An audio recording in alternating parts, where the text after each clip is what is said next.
Philip, thanks for sitting down with me. It's nice to have a chance to chat with you. I wanted to talk to you about one of the subjects that was mentioned in the panel that you were in yesterday. And the question was, is labour arbitrage dead?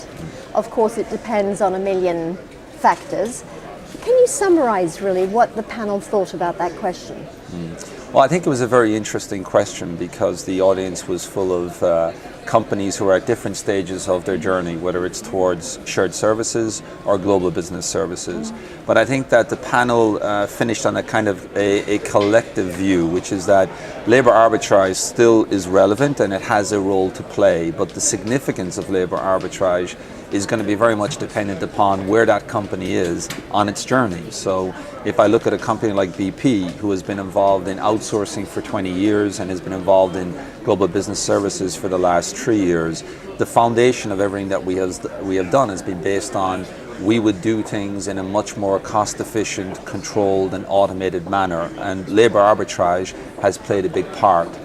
I think that when you start thinking about the more mature companies, there's definitely a paradigm shift happening in the last couple of years. I like to describe it as a shift between a pure cost bias to a value bias. And what that basically means is that I think companies are looking at business services and shared services really as an asset for the company, and they want much more. So they kind of demand the labour arbitrage, they demand the cost efficiency, and because we invest so much in the people in our business services and they have so much business knowledge, we really want them to do much more than just be the ones who help deliver cost. So I would sum it up by saying arbitrage, labour arbitrage as a terminology to an extent is probably in its last legs.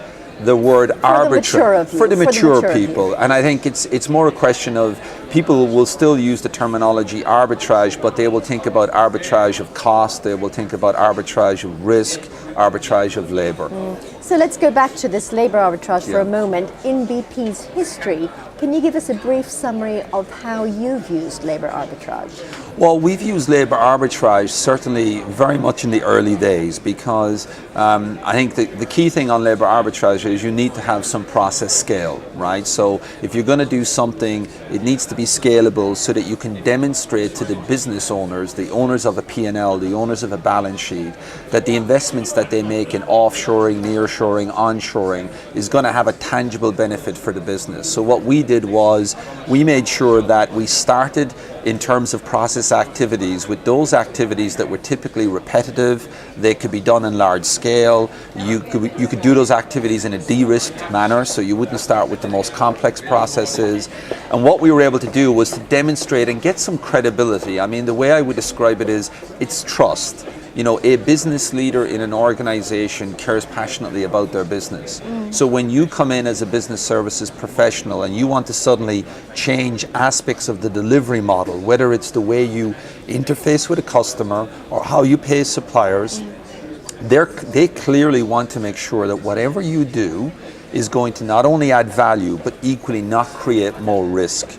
So a big focus when we were trying to play the labour arbitrage card was create process scale, do it in a risk-managed manner, but also be able to demonstrate tangible results. And the one benefit of labour arbitrage, which is why it still is a relevant term 20 years later, is that it's a tangible measure. You can explain a cost differential between offshoring and nearshoring.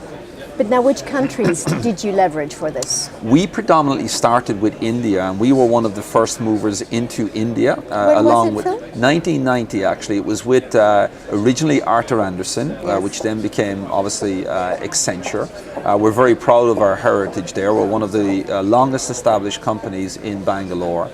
And we chose India at that time because that was the emerging market. If you think back to the 1990s, that was the potential market for BPO. Of course, it's completely expanded on a geographical base, both across Asia, but also within India, where we're now talking about tier 4 cities, let alone a tier 2 or a tier 3 city.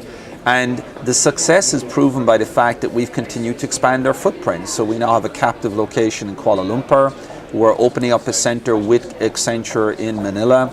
And then we've complemented that with existing BP centers in South Africa Australia, and also for America, because America is a very important part of our business for BP Group. And you need a nearshore location for America? We do need a nearshore location for America. So we have operations in Chicago, and we also have some centers of excellence in Houston as well. So America is a massive market for BP. We have a huge upstream and we have a downstream presence there. So there's a certain point, and this goes back to the comment about labor arbitrage, where you have to, when you're considering your sourcing strategy, the cost to serve is very important, but it's not the sole criteria. You also have to think about proximity to your customer base, proximity to your businesses. You have to think about factors like language, culture, and also interoperability is very important to us, Barbara. We don't want to be in a situation where we're solely dependent on a single location. Yeah. So we have a kind of a geographical footprint that covers the major continents, and we do it in a risk-managed way through our hybrid model. This is one of the reasons why we partner with companies like Accenture in order to give us a foothold into those regions where we have a huge business interest, but we're not particularly keen to have to go and build our own captive there, because we already have established captives in, as I said, in Europe, Asia, America, and in Southeast Asia as well. So if we're not talking about labor arbitrage anymore, part of the discussion yesterday was the fact that we're now talking about different types of arbitrage, right? You're always trying to leverage something, not in competition to other companies, but to improve your own delivery. So what are we leveraging now? Well, I think we're leveraging a couple of things, and I often use the comparison of Apple. If you look at the product suites that Apple have come out with in the last 10 to 15 years, every product that they've come up with has diversified, improved on an existing product, sometimes innovated like an iPhone, sometimes innovated on an existing platform like if we all remember the original Sony cassette recorders, and now we have all these little gadgets that get smaller and smaller that my kids love. Yeah. I think actually GBS, you can make a comparison, because when we started out 15, 20 years ago, it was about the repetitive widget type processes. Fast forward 20 odd years, and now people are really looking for much more, and that's been driven by the demands of the marketplace that we serve. It's driven by global demand moving further and further east. So many years ago, companies wouldn't have really wanted to be thinking about building a captive in India or China or having an outsourcing, but actually now you're driven towards having to do that simply by virtue of the fact that that's where global demand is originating from a growth perspective. It's one of the first, I think we're in one of the first periods where non-OECD demand is actually outstripping OECD demand, which is very important for companies who are involved in shared services and global business services. And this then plays into, well, what are you then leveraging? Well, when you're leveraging only on cost and everybody is in the same area, well, it's not a differentiator for you then, because frankly speaking, if you go to a country like India, probably I would argue, and I don't know the precise statistic, but I think if you took the top FTSE companies, the top 50, I'd probably guess 75% of them have some presence in India, as an example. So cost will be an entry ticket to the game, and you'll need to leverage it, but it's an entry ticket. So the way I like to answer your question is, what are we going to leverage in order to differentiate ourselves? Yes. And I think how we differentiate is basically in 5 areas. People are now looking to business services to differentiate the risk profile of the company, to give better control, to give better compliance. They're looking for us to differentiate on process standardization. So it's no longer just a question of what is the cost of the process, it's what is the cycle time of the process, and what is the capability of the process. I think thirdly, there is a huge shift away from the traditional just pure F&A type services and hire to retire, and more towards enterprise-wide. It's about what are we doing to help the sales and marketing company to actually deliver more revenue, top-line growth, EBITDA growth for the organization. And that's where business analytics is going to really become much more relevant. And we've been talking about business analytics now for I think about 10 years.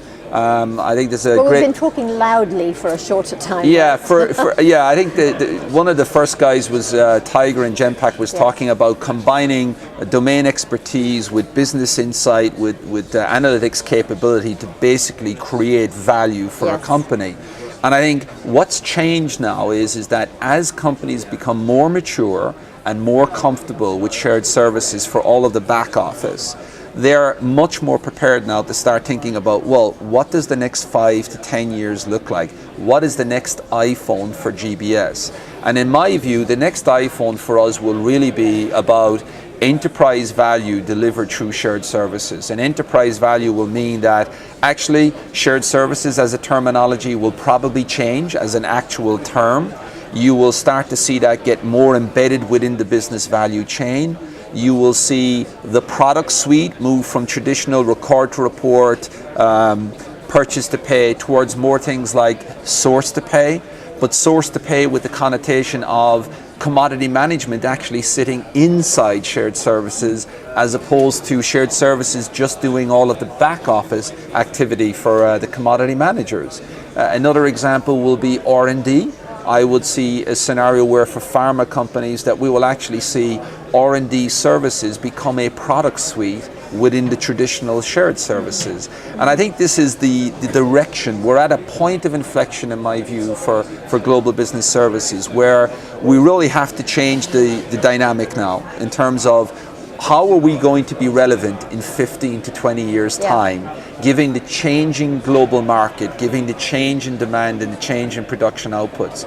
And that's going to change our delivery model. We're going to end up with a lot more services. My prediction is your Latin South America will be your India and China of 10, 15 years ago.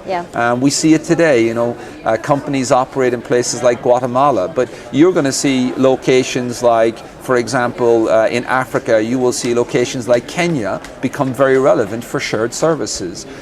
You will see the recovery in the Middle East as well. I think Egypt will continue to be a growth area, as will Morocco, but also UAE as a state will also offer a lot for companies that have strong Middle Eastern assets and businesses that they run. And then when I look at the Europe footprint, I see the same thing. I will continue to argue that you will always need your Hungaries, Romanias, your Polands, etc. as a hub for Europe, regardless of low-cost offshoring locations. And the reason is, if you want to be relevant to your business, all businesses are typically today globalized. So they need global platforms, they need global delivery. And if you want to differentiate and still be relevant in 15 to 20 years' time, and that's the outlook we need to have, we need to change our focus towards being enterprise-led and focused on enterprise value. Phil, talent management is obviously part of this very important equation. I know you're off to a new job soon. How have you established the succession pipeline within GBS? Well, we are very strong in the context of focus on organization capability. In fact, one of the buzzwords that we always use to everybody, and we're quite proud of this, is when somebody's proposing something, we always ask the question, is that sustainable? And the reason that we do that is that we want to be systematic in everything we do. And if you really want to have a sustainable business model, you need to be systematic. And I think that's the key word when we think about talent management and org capability. You need to be systematic. And systematic means that you need to continue to develop existing talent. You need to give them career progression. You need to give them opportunities. That links into being relevant in 20 years, because if our product set doesn't change, then the talent you develop after 5 years is going to leave our industry and they're going to go somewhere else, because you can't give them something interesting and exciting that's different for them. Secondly, you have to continue to bring outside talent into your organization. You know, there's nothing as refreshing as bringing somebody in where he or she brings the experience of a different industry, of a different company, and a different culture. That's very good. I call that just part of your diversity and inclusion. In the context of BP and our succession planning, we've gone out deliberately to the market and we brought in external people to BP because we recognize the need to strengthen our organization depth, to bring in new leadership capabilities. But maybe the words I'd like to leave you with on this, because I feel very strong and passionate about it, is in BP we are very focused on diversity and inclusion. So we are very committed to having the right diversity mix, both ethnic, race, gender. We're very strong on having the right ratios of female managers, etc. But we're also very focused on inclusiveness. And I think one of the things that's underestimated on talent development is diversity of thought. And that's the word I would really leave you with, that the key to having strong talent management programs is recognizing your success is by making sure you have diversity of thought in your organization. Look at a Google, look at an Apple, look at a Facebook. What those guys excel at is diversity of thought, right? New ideas, interpreting analytics for consumer trends, anticipating what the consumer will want, and being systematic in how you bring that idea to the marketplace.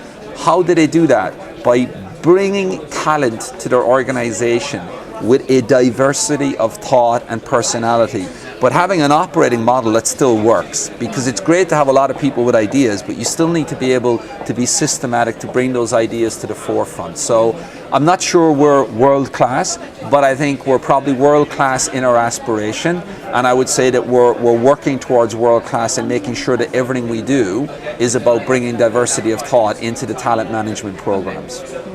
Well, I spoke to a couple of your team last night at the awards ceremony. BP won one of our Excellence Awards, and they all see you as a very inspiring leader. So you're obviously really leading from the front. You were also named Thought Leader of the Year for 2013 for the excellence and the leadership that you've displayed to the industry. And we're really delighted for you, Phil. We've known you a long time. And it couldn't happen to a nicer person, so it's really lovely to have you up on the stage and to be able to honor you in that way. Many congratulations. Thank you for that. And thank you for sitting down with me. Thanks, Barbara. Best of luck.